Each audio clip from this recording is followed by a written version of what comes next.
Dans cette vidéo, je vais vous montrer comment pouvoir vérifier un calcul d'une poutre en vraie grandeur. Je vous ai appris dans le cours comment réaliser les calculs mathématiques pour venir à bout de calculer la vraie grandeur ou la vraie longueur d'une poutre en dessin d'atelier.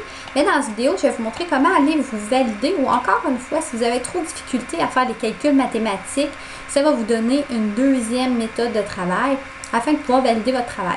Pour pouvoir commencer, qu'est-ce que vous devez faire? Vous devez dessiner la poutre, ici, la colonne et l'autre colonne, dessiner l'axe et c'est tout. Je n'ai pas besoin de dessiner tous les détails au complet comme moi je l'ai fait.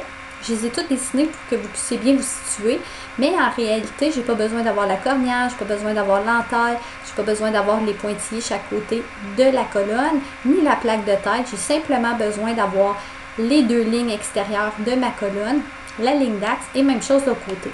Avant de commencer le travail, qu'est-ce que je vais faire avec vous? Je vais venir valider mon axe en axe de centre en centre pour être sûr que j'ai la bonne dimension.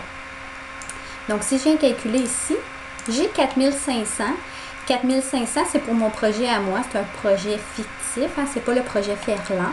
Donc, ici, je viens valider que c'est bel et bien la dimension sur mon projet que j'ai besoin. Deuxième vérification que je vais faire pour m'assurer que je suis correct, c'est l'extérieur de la colonne. Je vais venir valider cette dimension-là, 203, et je valide dans l'Inbook of Steel pour être sûr que la dimension, c'est bel et bien la bonne dimension. Faites attention si vous dessinez et vous avez sur votre projet une colonne en W avec une colonne en HSS, ça ne sera pas 203 des deux côtés. Je peux me retrouver peut-être avec 197, 200 d'un côté et 203 de l'autre. Donc, c'est important de valider nos dimensions dans l'Inbook of Steel comme je vous l'ai montré.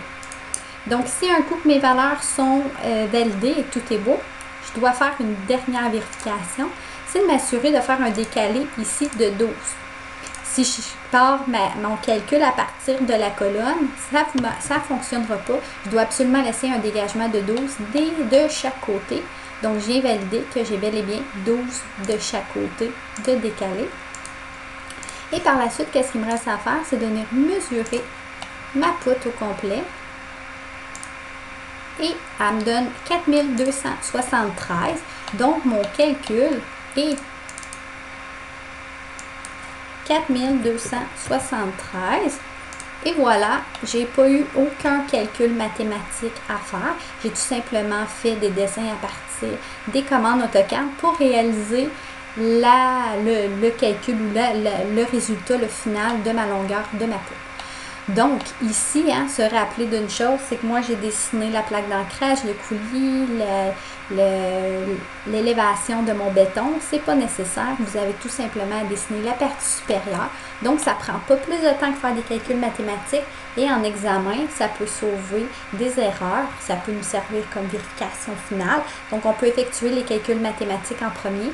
Et par la suite, faire une petite vérification très rapide côté informatique afin de valider que ça fonctionne.